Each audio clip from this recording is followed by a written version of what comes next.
Capítulo 12. Ayúdame. Seguía rogando la mujer del espejo, que había dejado de agarrarlo para unir sus manos en actitud suplicante. Tú puedes. Eres el viajero. Pascal seguía medio hundido en la negrura, asomado a aquella otra dimensión mientras permanecía asido a los marcos del espejo con tal fuerza que los nudillos mostraban una tonalidad blanquecina. No estaba dispuesto a perder el vínculo con su propia realidad, la casa de su abuela, pero tampoco estaba dispuesto a salir por completo de aquel mundo más allá del cristal sin averiguar lo que ocurría. Y eso que aquel paisaje le sonaba demasiado al mundo de los muertos. Pascal era curioso y cobarde a la vez, una temible combinación. La extraña señora había perdido ya su apariencia amenazadora. Ahora ofrecía un aspecto tan desvalido que el miedo puro de Pascal se iba transformando en lástima. Lo que llamó la atención del joven español fue que ella lo había reconocido como el viajero, una condición que a él todavía le resultaba demasiado ajena. Tanto que estuvo a punto de mirar a su alrededor para ver si la mujer se dirigía en realidad a alguien que lo acompañaba. Alguien alto, fuerte, con aspecto curtido. Un tipo, en definitiva, de apariencia heroica. Pero allí no estaban más que ellos dos, claro. El malentendido no era posible. ¿Eres... ¿Eres un fantasma? ¿Un espíritu? Preguntó, inseguro. Ella asintió en silencio, sin abandonar su mirada acuciante. El cuerpo de la mujer parecía flotar, ingrávido, en aquella nada oscura. Entonces, estás muerta, dedujo tragando saliva. ¿Por qué estás enganchada en mi mundo? ¿Por qué no te has ido al tuyo, a la tierra de la espera? Me llamo Melissa. Empezó el espíritu. La muerte me sorprendió hace 6 años, pero no puedo descansar en paz porque quedó algo pendiente. Ayúdame. Quiero irme ya. Aquel fantasma volvía la cabeza de vez en cuando, como si temiese que algo malo pudiera surgir a su espalda. Yo soy Pascal, se presentó el chico, tratando de ganar tiempo mientras decidía cómo afrontar aquello. Lo sé. Eres el viajero. Ella insistía en aquel apelativo que Pascal había sido incapaz de emplear para identificarse. Ayúdame. Si tú no lo haces, deberé esperar en esta terrible soledad otros 100 años hasta que el próximo elegido que cruce la puerta... Pascal entendió la profunda tristeza que emanaba de aquel cuerpo que solo era un recuerdo, como la luz que despiden en el universo algunas estrellas que hace siglos que desaparecieron. Dime qué quieres de mí, susurró el chico, camuflando su propia incertidumbre en una falsa determinación. Llegaba, por tanto, su primer desafío como viajero, de una forma absolutamente prematura. El miedo al fracaso aleteó sobre Pascal con la avidez de una ave carroñera. ¿Cómo estar a la altura de algo que aún no entendía y que superaba de un modo casi grotesco sus modestas expectativas vitales? La mujer dirigió sus pupilas esperanzadas hacia él, y su pálida figura quedó en suspenso sobre la oscuridad, mientras hablaba a trompicones. El papel. Debes recuperar el papel. El frenesí volvió a adueñarse de aquel fantasma, que se lanzó de nuevo hacia Pascal para convencerlo, para advertirle. Ella tiró de sus brazos, y en esta ocasión el chico terminó por perder el equilibrio. Pascal soltó un grito al precipitarse por el cristal del espejo, dando vueltas en espiral mientras recorría una distancia imposible de calcular. Acabó tumbado sobre una superficie porosa, irregular y de tacto tibio. No se había hecho daño.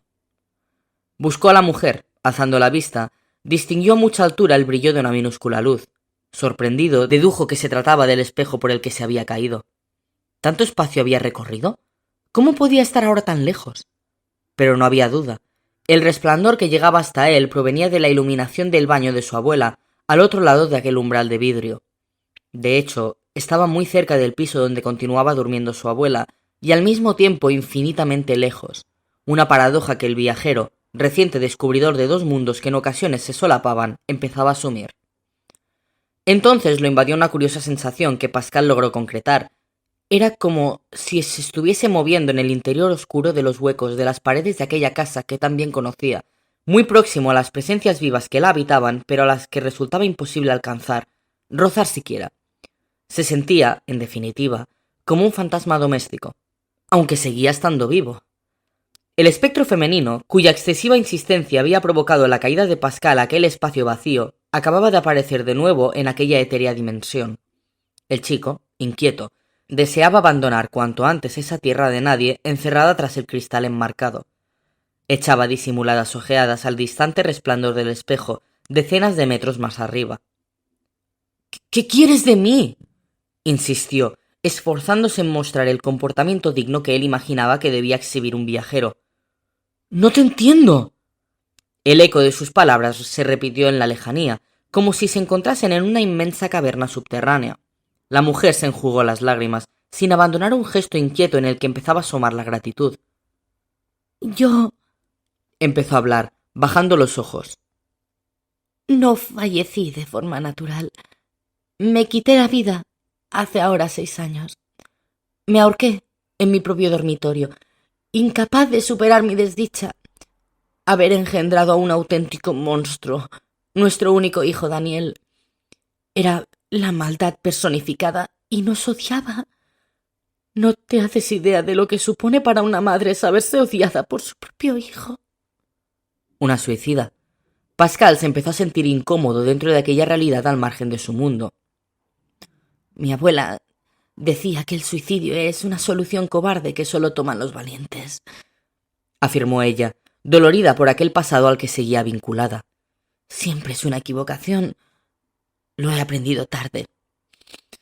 Pero incluso las almas que han cometido ese terrible error abandonan la vida para acudir al otro lado, explicó con la mirada perdida. Es lo natural. Pero yo no pude, ella gemía. Lo que provocó mi muerte es un lastre demasiado pesado. Muerta, soy esclava de mi propia vida y es un sufrimiento atroz. Tú puedes liberarme, viajero, para que pueda descansar en paz. Pascal se sintió intimidado por la dramática historia que acababa de escuchar y porque, al fin y al cabo, todavía estaba intentando asumir la naturaleza de su nuevo rango. ¿Estás segura de eso?, se atrevió a preguntar. ¿Y yo qué tendría que hacer? Aquel fantasma, que seguía flotando en la oscuridad junto a él, no tardó en responder. Mi decisión de matarme acarreó una consecuencia que yo no había previsto. Acusaron a mi marido de asesinato. Pascal se quedó boquiabierto. Pero, ¿cómo? ¡Yo dejé una carta de despedida!, se defendió la mujer sollozando. Elegí un sobre rojo y lo puse bien a la vista. Amaba a mi marido. Jamás le habría provocado algo así. Pero mi hijo, Daniel, a quien habíamos amenazado con desheredar si no cambiaba, llegó antes a casa.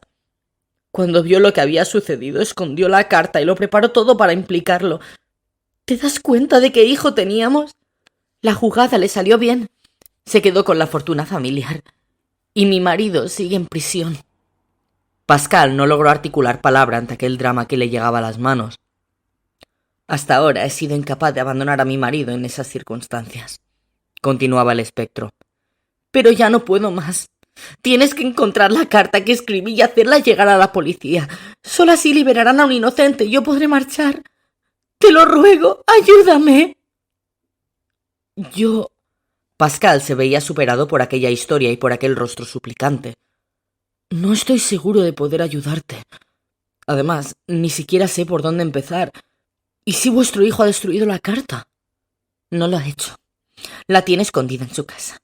Hay personas que pueden vivir con el recuerdo del daño que hicieron, sin remordimientos, afirmó con tristeza la mujer.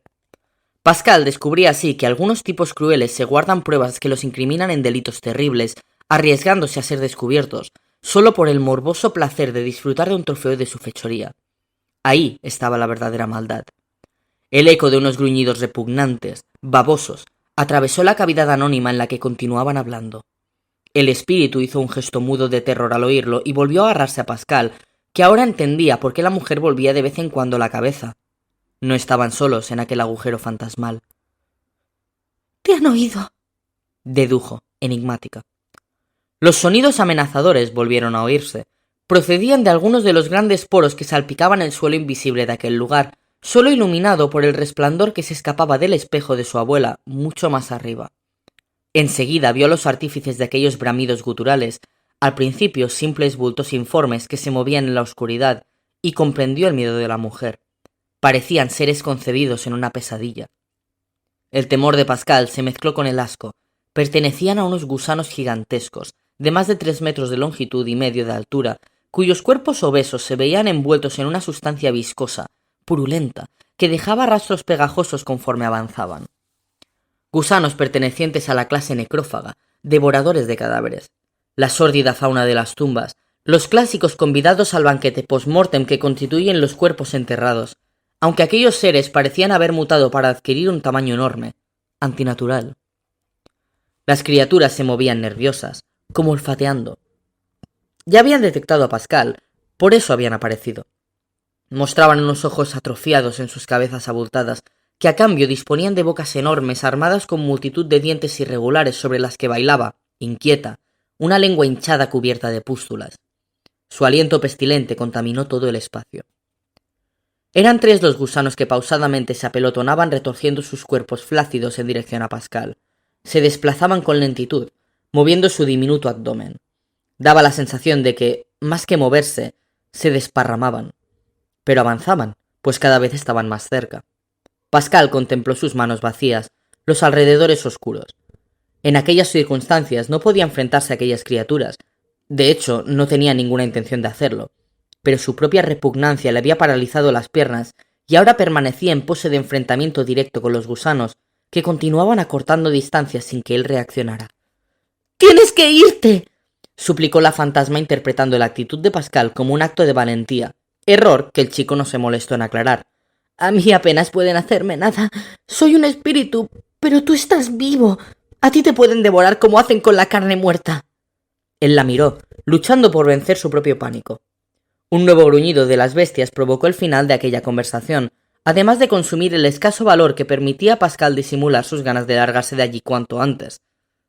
¡A la mierda!, soltó dando rienda suelta a su angustia. ¡Me largo de aquí! ¿Cómo puedo salir? La mujer extendió un brazo señalando un punto perdido en la negrura bajo la luz distante del umbral del espejo. «Deprisa», terminó ella. «O ya no podrás, y entonces yo seré la culpable de mi propia condena». Se acabó aquello de cuidar las apariencias.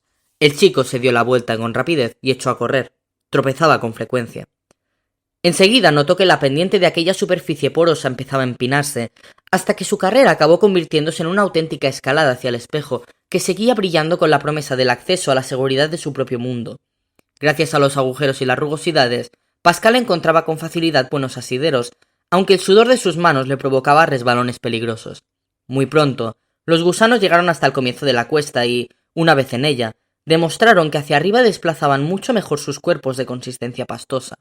Ganaban terreno a su víctima, mientras seguían dejando tras ellos un reguero de líquido verdoso humeante. El fantasma había desaparecido en la oscuridad, aprovechando su capacidad de flotar, algo que Pascal, dada su condición de vivo, no poseía. El joven español se detuvo, agotado. Necesitaba recuperar el aliento. Aprovechó para volverse a estudiar los movimientos de los monstruos y comprobó asustado que estaban a escasos metros de él, mucho más cerca que el cristal del espejo, que seguía animándole en su fuga con la luz en medio de las tinieblas. Tenía que conseguirlo. El recuerdo del espíritu femenino, incapaz de descansar en paz hasta que su marido fuese liberado de su injusta prisión, le dio fuerzas. Si no lograba escapar de allí, la mujer tendría que esperar 100 años a que la puerta oscura se abriese de nuevo y el siguiente viajero escuchase sus ruegos, quizá un viajero más preparado, más fuerte, más acorde con la trascendencia sagrada de aquel privilegio.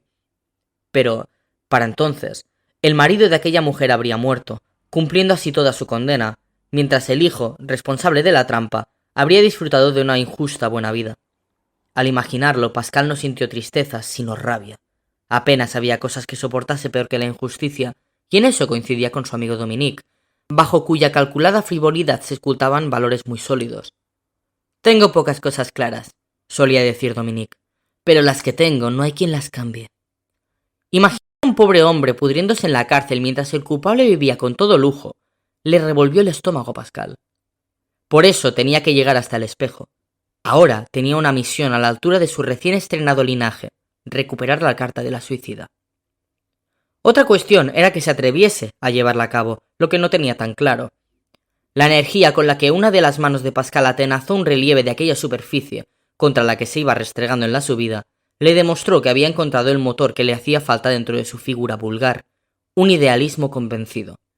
Creía en el triunfo del bien. No tenía otra cosa que ofrecer. ¿Sería suficiente? Su ascensión se reanudó a buen ritmo, aunque los broncos sonidos de los gusanos le indicaron que estaban prácticamente encima de él. Y era cierto. La primera de las criaturas estiró su cuerpo purulento y sus mandíbulas abiertas pasaron cerca de las zapatillas de Pascal. Hasta el cuello del chico llegó el calor húmedo de la lengua del animal buscándolo con avidez. Pascal no llegaría al espejo antes de que el primer gusano le atrapara. Ya lo oía relamiéndose en medio del hedor. Asqueado, el chico notaba el sonido de las pompas infectas reventando contra la superficie que él acababa de superar en su escalada frenética. Sobre el rastro baboso del monstruo se deslizaban después los abdómenes grotescos de las otras dos inmensas larvas carnívoras. Abrumado por la ansiedad, el joven español dedujo que esas criaturas, acostumbradas a oscuridades eternas, tendrían los ojos atrofiados, como los topos. ¡Qué tonto había sido haciendo tanto ruido en su carrera!